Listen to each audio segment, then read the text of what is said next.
Ahorita usted preguntó por San Benito. Se ve tanto la iglesia en cuestiones políticas y sobre todo políticas con Roma, que llega a un punto donde es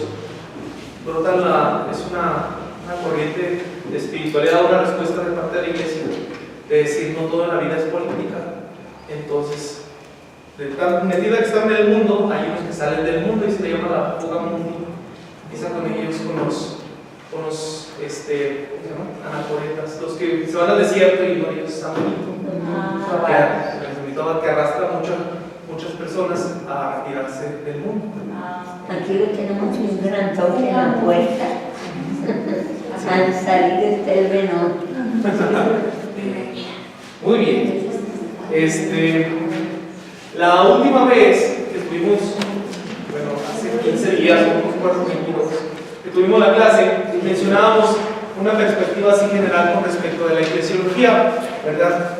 No habíamos visto como tal el origen, pero sí sería conveniente que empezáramos a partir de ahí, porque prácticamente la eclesiología no es un tema antiguo como lo es la historia y todo lo demás, sino es muy reciente. Al grado que, por ejemplo, ahorita leí algunos autores o algunos personajes que puso aquí el padre, pero no sé si, por ejemplo, sabían o habían escuchado el nombre de Orígenes, sí. O por ejemplo San Agustín, ¿sí? Santo Tomás de Aquino, ¿sí? O San Juan Scoto, ¿sí? Es otro personaje de los grandes pensadores, pero nunca abordaron como tal un tema así de tratado de la eclesiología. Todos los teólogos estos de renombre dedicaron específicamente un tratado al misterio de la iglesia, solamente al misterio, un misterio como que, pues por ejemplo ese que les comentaba la otra vez, si la iglesia como tal había brotado de un deseo personal de Cristo o brotó de una necesidad, y así como ese tipo de reflexiones que no eran tanto un tratado, porque ustedes saben que un tratado es pues todo un desarrollo, es una materia así desarrollada. Y en cambio acá no, eran reflexiones, con un tema específico. Y de ahí encontramos muchas, por ejemplo, esa que les digo, de hecho, les quedé viendo esa, ¿verdad? A ver, ¿cuál? ¿Se acuerdan? Se las traigo. No, un texto muy interesante, de cuando Jesús baja a los infiernos. Se los trajo. Se les olvidó, por eso me olvidó a mí también.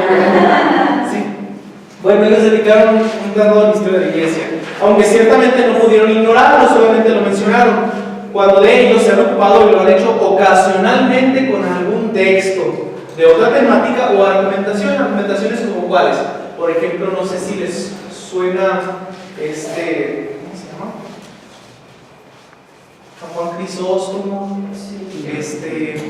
Hay por ejemplo, no es que me han acordado el nombre, ya lo tenía en la mente, un obispo, San Ignacio de Antioquía, sí, es uno de los primeros del tiempo de la persecución de la iglesia en Roma, que hace todo una reflexión acerca de la iglesia, pero lo curioso fue que su reflexión fue lo que lo llevaban desde, si es San Ignacio de Antioquía, lo iban a llevar a Roma para que lo mataran. Mientras lo llevan hacia allá, hacia el martirio, él va haciendo una serie de cartas que las dirige a las diferentes iglesias. Entonces les escribe a las iglesias y les explica en esos escritos cómo debe de vivir una iglesia. Entonces, por ejemplo, hace una reflexión muy interesante donde dice que, por ejemplo, la iglesia los obispos serían como una representación del Padre, del Dios Padre. Los sacerdotes como pues es Cristo, ¿verdad? Y así, y todos los demás, como el impulso del Espíritu Santo. Hace una reflexión así muy interesante. Al grado de que, por ejemplo, cuando les habla, por ejemplo, a los sacerdotes, les dice, escuchen a sus obispos, porque quien escucha al obispo es el que escucha a Dios. Y dice, y sin el obispo, pues no van a poder hacer nada. E igual les habla a los obispos y les dice, obispos, estén pendientes de sus sacerdotes. Y así, pero trata de enfocarse a cada uno de los miembros de la iglesia, pero no hace un tratado así específico, solamente hace una reflexión. Y de ahí viene, por ejemplo, esa frase tan hermosa que dice, ¿cómo me gustaría estar enfrente de los leones? Él mismo lo decía, dice, porque pues ya quisiera estar con Dios. De manera que me gustaría ser como granos de trigo. Dice, granos de trigo que se tienen que moler para hacerse un pan. Entonces dice, ya quisiera que los leones, lo hace así muy interesante, porque dice, que lo molieran. Dice, y si los leones no están haciendo motivados, pues yo los voy a sacar para que se enojen y me coman. Y luego les habla a los cristianos y les dice, y no me detengan y ni me metan tentaciones. Yo quiero ya estar con Cristo, entonces no me estén. Si no me van a ayudar a llegar allá, mejor no me estorben. Y así les habla a los cristianos, porque él ya quería entregar su vida por Dios. Pero les digo, lo menciona solamente así la escritura de la iglesia, pero nunca como tal hace un tratado. Los primeros tratados de Eclesia, así,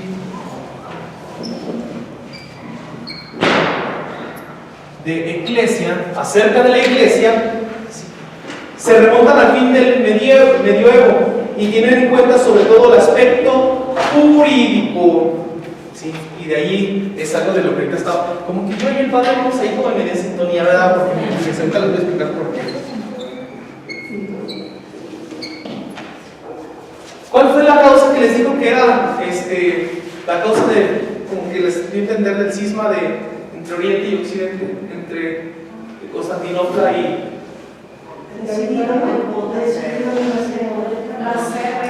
la sede, exactamente, ¿dónde iba a estar la cabeza de la iglesia? Y esto fue bien padre porque había razones válidas. O sea, lo manejamos así como si fuera un pleito normal, pero no había razones. Cuando empieza la invasión de los bárbaros y toda la división de los reinos, Roma se empezó a echar a perder en todos los sentidos. Al grado que había tanta corrupción, tanto política como religiosa, que mejor el emperador corrió y se fue a otro lado y se fue a Constantinopla. ¿Sí? Cuando está en Constantinopla, pues ve un lugar muy bonito y pues no hay tierra nueva, pues empieza a hacer el imperio y se da cuenta que ya está más bonito. Y así como los ojos del emperador se hicieron así como muy bonitos, pues también los de los obispos. Y ya no, pues le hicieron el feo a Roma y bueno, pues mejor nos vamos a quedar aquí. Y empieza el pleito porque si la capital del imperio se había ido a Constantinopla, ¿por qué la capital de la iglesia no? Pero resulta que la cabeza estaba en Roma y empieza el pleito jurídico. ¿Sí? No tanto doctrinal. Yo no sé ustedes su perspectiva, pero mucho tanto de las herejías, y ya lo van a ver cuando traten con el padre, tanto las herejías como los problemas de división política, jurídica, pastoral, todo lo demás, no lo hacen los protestantes o los que están afuera de la iglesia, lo hacemos los mismos que estamos aquí adentro. Por ejemplo, ese no es tanto de la materia, pero por ejemplo la herejía contra la maternidad de la Virgen María, ¿quién la hace? ¿La hace un protestante o a uno que no es católico? ¿La hace un obispo? Obispo es un obispo. Sí, Nestorio, cuando empieza a afirmar pues que sí, que María sí es madre, que sí fue madre, pero de Jesús, no de Dios. Porque Dios puede tener mamá. Como Dios no, como hombre sí, pero Jesús es Dios y no hombre. Entonces, María es mamá de Jesús, no de Dios. Y si ustedes dijeron que sí, esa es la herejía. Porque no, si es de Dios también. ¿Qué decimos nosotros cuando decimos Santa María, Madre de Dios? Bueno, esta la tengo que recibe una ulterior acentuación en la época moderna del aspecto jurídico. Pues los teólogos de este tiempo, para reafirmar aquellos aspectos visibles, ¿sí?, jerárquicos e institucionales de la iglesia, contestados por los reformadores como Juárez, pues todos estos obispos que llegan al punto de, ya como una expresión totalizante en el Concilio Vaticano II, pues se dan cuenta que la iglesia no es solamente un territorio, la iglesia no es solamente una jerarquía, la iglesia no solamente es un lugar, la iglesia somos todos. Y decía nuestra candidata anterior, y todas. ¿Sí? Concentraron su atención precisamente en estos puntos. Así, desde San Roberto Belarmino, eso lo van a hablar con el padre de historia, hasta un teólogo que se llama Biliot, la iglesia se estudia como una sociedad lo que mencionábamos la otra vez, donde dibujábamos un cuerpo grandotote, el cuerpo de Cristo, donde todos están conformados. Una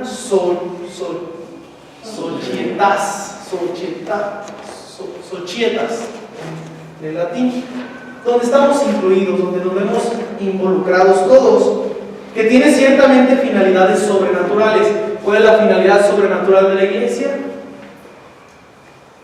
Si es lo natural, es lo que está aquí, lo que vemos, exactamente lo que está más allá de lo que nosotros percibimos, el reino de Dios. Esa es la finalidad sobrenatural. Al grado que dice que todos los hombres se salven y lleguen al conocimiento de la verdad, ¿sí? Y eso, sobre todo este aspecto que insisten los eclesiólogos de la época moderna. Un cambio decisivo en la historia de la eclesiología tuvo lugar después del primer cuarto del siglo XX. ¿Cuál es el primer cuarto del siglo XX? 1900. Ajá. Se trata de un doble camino de valor y de impostación. ¿Sí? Un teólogo había dicho en los años 30 que el siglo XX sería el siglo de la iglesia, y sí, efectivamente, lo hemos expresado de manera más palpable en el Concilio Vaticano.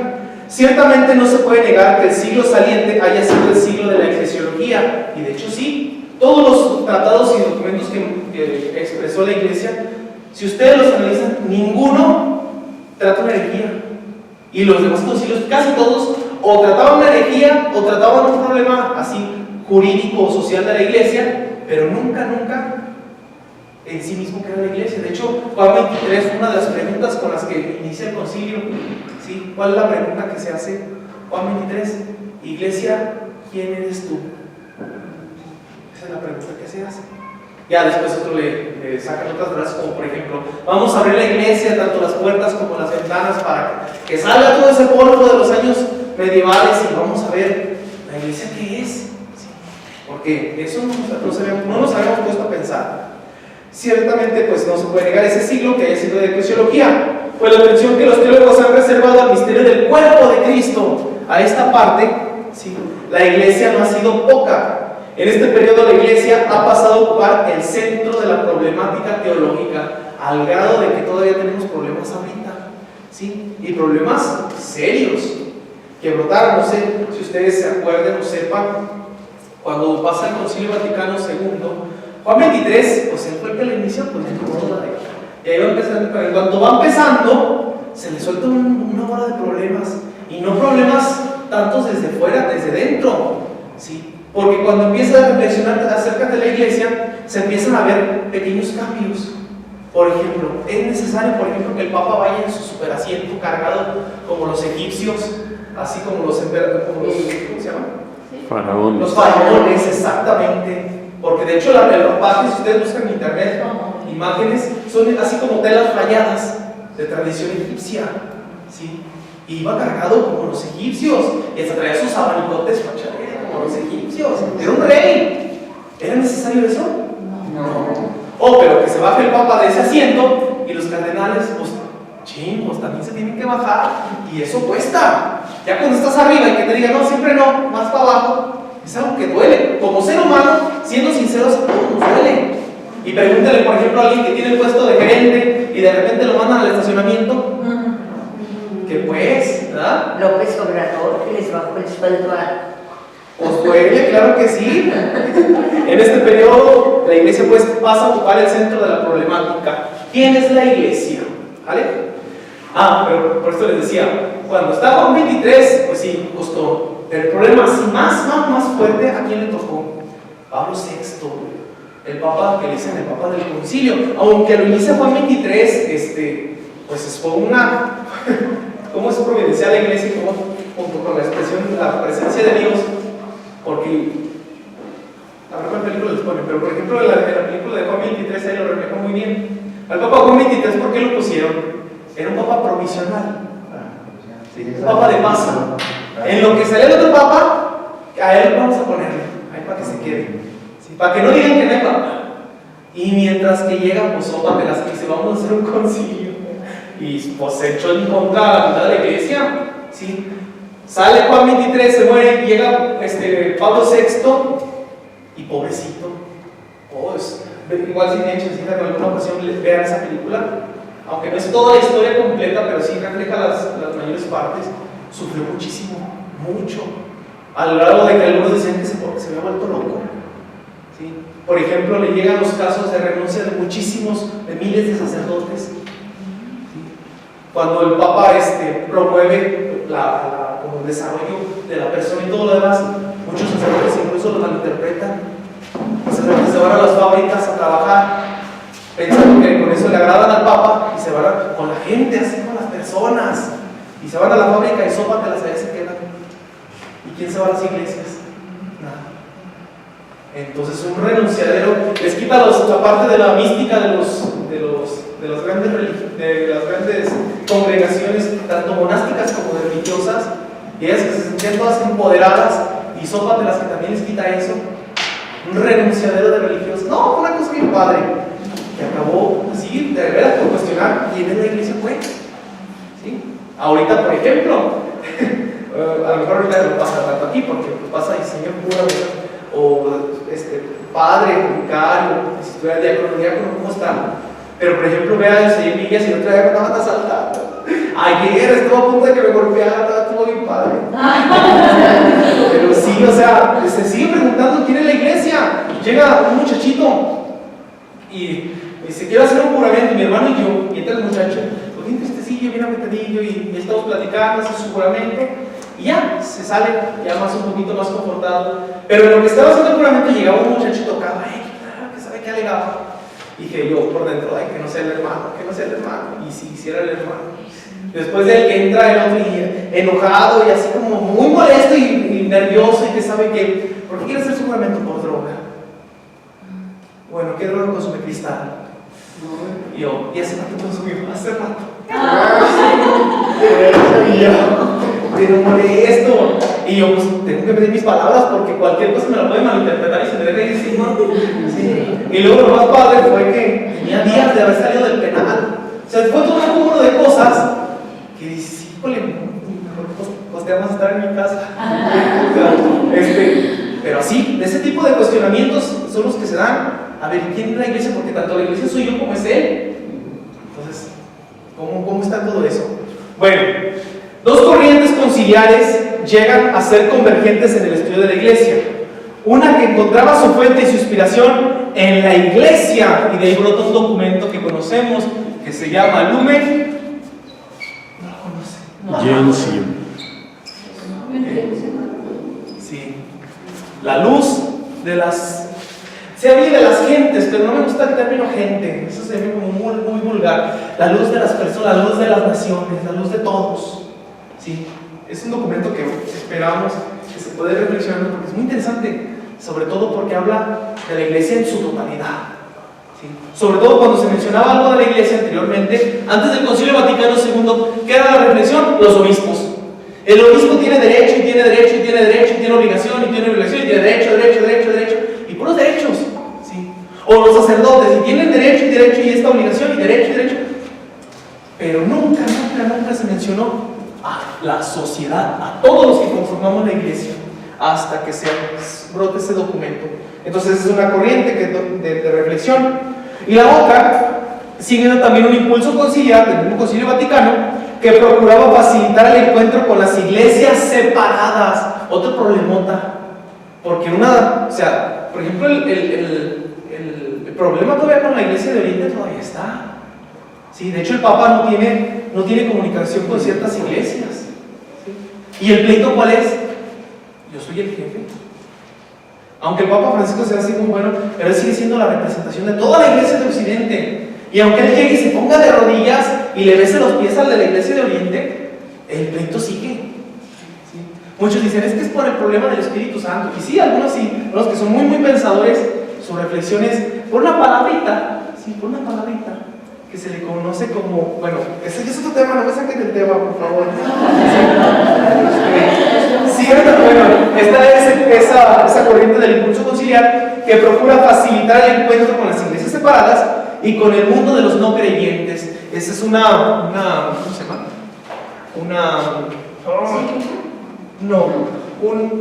Como un trabajo que realiza la iglesia. que le conocemos como el ecumenismo. Ajá, ecumenismo.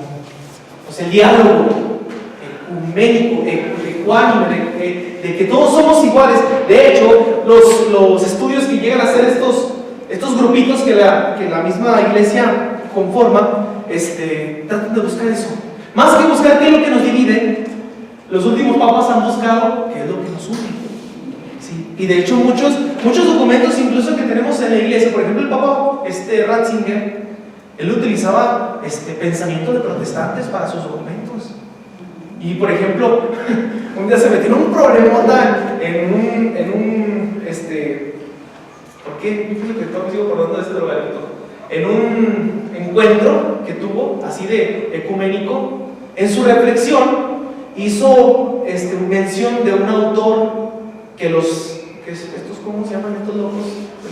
De la religión loca, musulmanes, se ofendieron y se le andaban yendo al Papa Benedicto ahí en ese congreso y se molestaban y empezaron a darles de cuántas millas, no sé qué. Y mencionó un autor de los judíos, ¿sí?, que a los musulmanes no les caía bien. Entonces, como que se hizo la tefulca ahí, porque ¿cómo había mencionado ese autor si nosotros saben que no nos cae bien? No, o sea, es que simplemente las palabras del Papa tienen mucho peso. Ahorita el Papa Francisco se anima mucho a decirlo todo así como muy espontáneo, y luego le salen esas palabras como periferias existenciales y que vamos a callejonear, palabras que no existen pero él se las inventa, ¿verdad? Y el Papa Benedicto no, él hablaba con hojita. Y todo el mundo, ¿por qué? ¿Y por qué? Porque como era una persona muy pensante, cualquier cosita que él pudiera decir que se malinterpretara era división y era pleito con otras iglesias. Entonces ustedes leen sus discursos y de hecho si lo lees hasta te aburres porque es algo muy pesado, pero trata de conectar todo lo que las diferencias que habían entre las posturas religiosas y doctrinales, él las utilizaba para unir. ¿Sí? Entonces, por ejemplo, para los que somos un poquito de mente más leve, se nos hacía pesado, pero entre los pensantes no, era una maravilla, porque nos unía. Y de hecho, por ejemplo, mucha gente exalta al Papa Juan Pablo, sí, el Papa viajero y el Papa que le da el beso a la tierra y todo eso, pero y al Papa Francisco, porque también igual le da abrazos a los niños y no sé qué, y al Papa Benedicto nadie lo pela, es que al Papa enojón, y es que el Papa feo, y es que el Papa que asustaba a los niños y así. Pero fue el que hizo que se conectaran las iglesias. Algo que si ustedes ven el pensamiento del Papa Juan Pablo, el que lo iba guiando, para no decir manipulando, el Papa Benedicto. ¿Sí? Llega el Papa Benedicto y une, así que un montón de conexiones. Sale el Papa Benedicto y todavía unos meses, casi un año del Papa Francisco, y el que sigue predominando es el Papa Benedicto. No, es de la Congregación de la Doctrina, era de la Congregación de la Doctrina para la Fe, pero creo que para ese tiempo no, pero sí tenía que ver, sí, porque eran todos los delegados, y aparte porque eran mucho, muy inteligentes, ¿sí? Ese tipo de gentes, ahí nomás tenemos en la iglesia. El cambio de impostación, o sea, de sostenimiento, coincide con el del valor, de la importancia. Desde el momento en que la iglesia es asumida como el misterio más importante en el orden de la reflexión teológica, ya no se menciona tanto, por ejemplo, cuestiones doctrinales como de Jesús, que de María y de todo lo demás, sino el tema ahorita es la iglesia, y ustedes de hecho véanlo, ¿sí? Ahorita los documentos más recientes del Papa Francisco son de la iglesia. Habla de Jesús, sí, del encuentro, del enamoramiento, y que María es madre de no sé qué, y no sé cuándo, pero siempre es, ¿y la iglesia qué está haciendo? ¿Y la iglesia quién es? Y la iglesia somos todos, y vamos a salir, y vamos a encontrarnos, y vamos a curar. O sea, siempre todo tiene reminiscencia con la iglesia, ¿sí? La eclesiología comienza a ser elaborada en perspectiva menos objetivante, como un objeto, y excentricista, como algo que se puede ver desde fuera, de aquellas seguidas por los teólogos de la escolástica post-tridentina. ¿Por qué habla de la escolástica post-tridentina? Cuando pasa el concilio de Trento, ¿cuál es la reflexión fundamental? Pues sí, habla un poquito acerca de la iglesia, pero la iglesia solamente entendida, ¿sí? Vamos a hablar de los obispos, y vamos a hablar de los sacerdotes, y vamos a hablar de la formación sacerdotal. Por ejemplo, el concilio de Trento es cuando nacen los seminarios. ¿Sí? Eso es la iglesia. ¿Y estos? ¿Quién sabe? Estaban como ovejas sin pastor. ¿Sí? Pasaban problemáticas muy interesantes para estos tiempos. Por ejemplo, ¿ustedes se acuerdan de la película del Padrecito, no? Sí.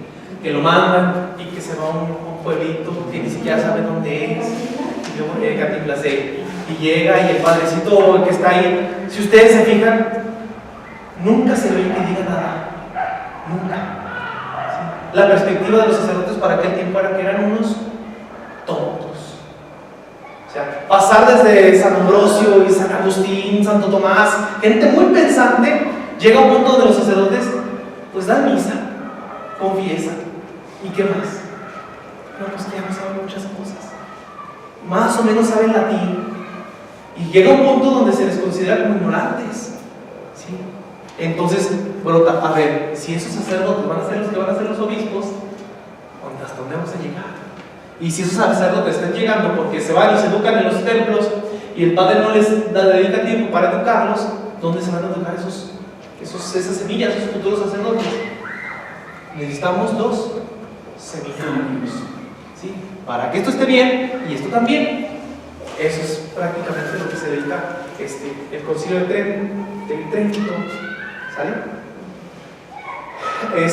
Las nuevas perspectivas que se tienen consideran a la iglesia como, y esto me gustaría que lo tuvieran en cuenta, porque es una de las reflexiones que va a abordar desde toda la materia. La nueva perspectiva, la nueva imagen que se tiene de la iglesia es como cuerpo místico,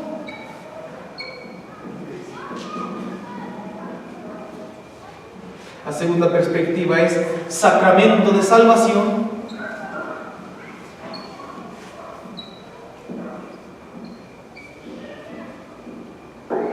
la tercera perspectiva es pueblo mesiánico,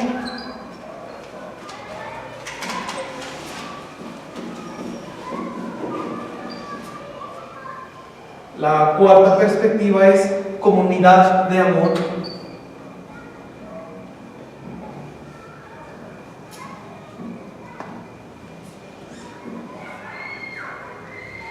Y la última es comunidad eucarística.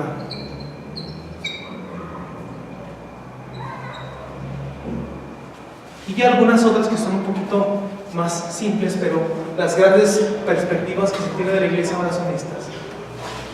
La primera, como cuerpo místico. ¿Sí? Eso ya lo habíamos mencionado la vez pasada con el ejemplo que les había puesto. Visto desde esta perspectiva, pues es una cosa misteriosa. Algo así como dice la palabra místico, ¿no? Que encierra un misterio. La iglesia no es solamente una institución donde muchos se encierran en un templo o muchos vienen a una plática. No, es un misterio que trasciende desde que el designio de Dios Padre de la salvación hasta que lleguemos todos al cielo, donde se involucran, dice Jesús, tanto los buenos como los malos, los sanos, los enfermos, ¿sí? Los gratos y los ingratos, toda esa inmensa variedad que se ve involucrada aquí. Y más aún, lo más misterioso es que el mismo Jesús se encierra aquí.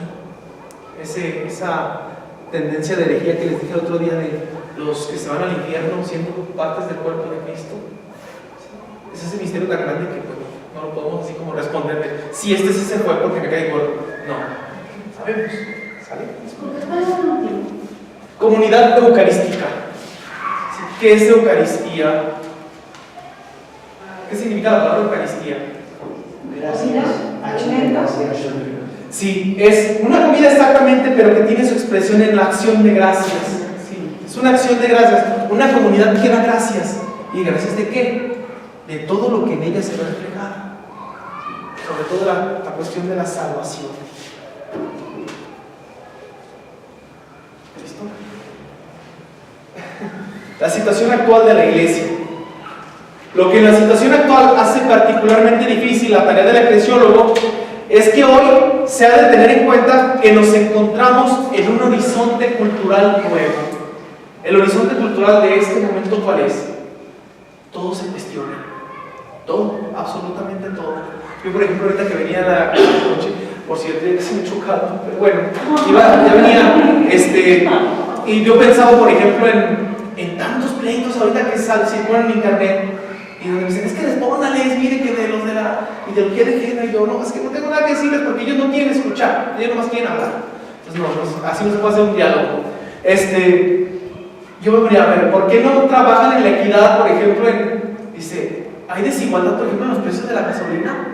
Porque eso debería ser igualitario, eso debe ser ahí, esa sí es una lucha interesante.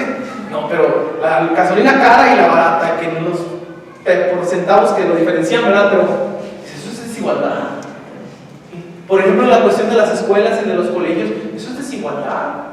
La cuestión de la salud, porque yo sí puedo tener una cama en el alto piso donde pueda ver hasta los oxos que me rodean y quien de plano se convulsiona, como la noticia de hace poquito en el hospital, porque no lo atendieron. Eso es desigualdad. Y no andar viendo, es que yo estoy, mis sentimientos me inclinan a. Ay, por favor. Como que ese tipo de cositas que se podrían reflexionar. Eso se cuestiona. Ese es como el horizonte donde nos encontramos ahorita. Y pues que hace falta considerar si es viable o no es viable. ¿Por qué? Porque es muy variado y fuertemente inestable. Y tan inestable es que lo más triste es que, por ejemplo, a ustedes y a mí nos va a tocar una experiencia muy interesante. Ustedes han visto a un niño cuando es así muy berrinchudo y que dice, mamá, es que yo quiero, y le dices, no, mijo, te vas a caer. Y dice, no, es que déjame, que sabe que te vas a caer. O que me dejes y te suelta y te da un trancazo aparte. Y se va a la escuela y pasa de un trancazo. Y viene, ay, que sabe que lo abrazas, ¿verdad? Yo casi lo veo esa perspectiva, sobre todo con la juventud de ahorita. Está en una de, y suéltame y déjame, y yo exijo, y que sabe qué, y te pega, porque hasta a la iglesia le tocan los trancazos. Ustedes vean, es como una mamá. ¿Sí? Ahorita, por ejemplo, todavía hace ratito que hubo un escándalo en Roma, que no sé qué. Y yo digo, de veras, sí, obviamente que existen los escándalos, existen los problemas. Y, pero todas esas cosas que he escuchado en las noticias, por cada 5 cosas malas no he escuchado una buena de la iglesia. Y digo, de plano no haremos nada bien. Nada, y así, y me de verdad lo plasma así como la imagen del hijo con la mamá. Ve que todo es malo, todo lo que le hace la mamá es malo. ¿Sí? Entonces ya se suelta y le pega para acabarla, y ahí va, siguiendo sus derechos. Y le va a tocar un trancazo tan feo cuando la realidad se les imponga, que ahí va, no, pues perdóname, ya lo veré. Y yo voy a ser viejito así de cascarrabias para regañarle. No, pues ahora no te perdonas.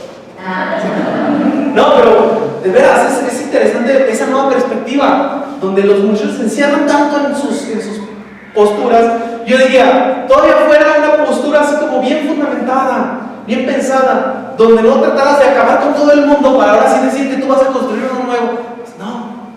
Pues no, o sea, llegar como realmente un diálogo donde se pudiera decir, bueno, yo sé que estas cosas están mal, que yo estoy haciendo. Obviamente, como tú también haces todo bien, ¿qué podemos hacer para mejorar los dos? Eso era una perspectiva interesante. Por ejemplo, el otro día le decía a un muchachito que llegó bien enojado, que porque su mamá no lo dejaba ser libre, no lo dejaba tener su novio. Al muchachito. Entonces le decía, ¿y tú por qué quieres tener novio? Porque lo necesito. Y le dije, ¿pero qué necesitas de él? Es que ahorita alguien que me escuche. Y yo, ¿y qué más? No, pues alguien que me entienda, alguien que me apoye, alguien que realmente esté presente en aquellos momentos. Más bien tú lo que necesitas es un amigo. ¿Sí? Digo, ¿no tienes amigos? La más triste fue que después que ves la historia, pues sí, pues es que lo batearon como 3, 4 muchachillas. Pues dicen, no, pues no, mi camino no es por aquí. Sí, o sea, los caminos fáciles. Sí, y dices, no, pues. Y luego, es que yo no sé, porque Dios me hizo tan hocicón. Pues bueno, si me preguntó, pues le voy a contestar, ¿verdad? Dije, oye, ¿y por qué crees que no te quieren las muchachas? No sé. Dije, yo te lo puedo decir, te puedo decir algo de lo que yo observo. Dije, primera, ¿tú crees que le va a agradar a una muchacha a alguien que no lucha realmente por alcanzar algo? Ordinariamente una muchacha o una mujer, cuando encuentra a alguien que sabe que se va a esforzar, primero que se esfuerce por ella, y si lo alcanza a ganar, sabe que se puede esforzar por otras cosas y lo va a alcanzar. No, pues qué padre tener un esposo así. Pero tú nomás dices, ¿me quieres ser mi novia? No, ay, ya, se acabó todo. Pues no, pues no sabes esforzarte. La segunda, o sea, del esfuerzo de tu persona, esa es una. El esfuerzo de tu ser, dices, siquiera cuando le dijiste andabas arreglado.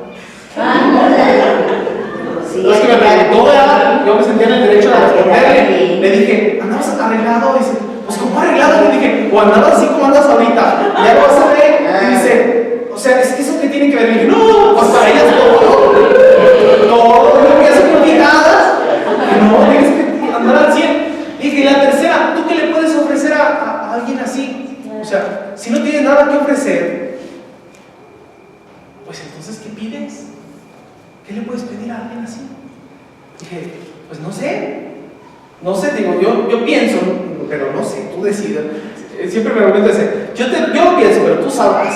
Y dije, si ocupas un novio, dije, pues a lo mejor, mira, lo más seguro es que lo consigas y para el rato te vas a dar cuenta que te va a quedar igual que todas las demás muchachas. ¿Sí? Y en segunda, tú mismo te das cuenta que el camino no es por ahí, pero ahí vas de curioso. Y la curiosidad. Le dije, y tercera, no se necesita de veras, o sea, estás casi terminando la secundaria, ¿sí? No puedes decir que necesitas algo así, porque más que ayudarte a impulsarte va a ser una limitación. Y mira, más que ayudarte a crecer, te va a estorbar. Que no necesitas un novio. Es más, yo pensé en mi novia ahorita, tú hazte de amigos, y amigos que valgan la pena, ¿sí? Y otra vez ahí explicarles qué es un amigo. Y así, ay, no, es una cosa de esas extrañas que te tienen que tocar. Y dices, pues se supone que yo no iba a tratar tanto eso, pero bueno. Y así es la perspectiva moderna. Un aferramiento, o sea, tan variante y tan inestable que no sabes cómo la iglesia va a perseguir. Lo que sí sé es que la iglesia va a seguir, independientemente, porque no la hacemos nosotros, el que la mantiene es Dios. Aún con nuestras tarugadas, de todos Dios la va manteniendo en pie. Pero, ¿cómo va a llegar? ¿Cómo va a ir avanzando? Hay una reflexión muy interesante de Martín Descalzo que dice, ¿por qué nosotros odiamos tanto a la iglesia? Es que la iglesia es fea, es que la iglesia es mala, es que la iglesia... Dice, sí, es fea porque tú te la acabaste. Dice, es tu mamá la que te engendró, y una mamá que has ido agotando y has ido haciendo vieja por tus descuidos y por tus malas acciones, y una mamá que está tan al pendiente de ti que se va acabando. Y así como una mamá natural se va desviviendo por sus hijos y por eso se le hacen las arrugas, se le hacen las ojeras, se le acaba la fuerza. Así es la iglesia. Dice, entonces, ¿hasta dónde va a llegar la iglesia? ¿Quién sabe? O sea, hasta el cielo, ¿verdad? Pero, ¿en qué estado va a llegar? ¿Va a llegar jovenzuela de los 18? ¿Sí? Menos con estas perspectivas que se tienen ahorita. Se enfrenta a una crisis tremenda que ha fracturado todos los pilares sobre los que se levantaba el gran edificio de la cultura moderna. Por ejemplo, el lenguaje. Y cosa bien grave, y espero que ustedes, sobre todo los que tienen hijos, no los dejen que hagan un bola de barbaridades con el lenguaje. Sobre todo, tanto con lo que dice como lo que escribe. Porque sí, así con toda la sinceridad, ya cuando me llega un mensaje mocho o con letras extra, dejo en visto yo. Oiga, padre, es que ¿por qué me dejó así? Dije, perdóname, pero me dio vergüenza. Dije, porque si tú me escribes así, eso quiere decir que yo te tengo que responder igual, y yo no voy a responder así. Entonces, no, lo siento así, que se quede en visto.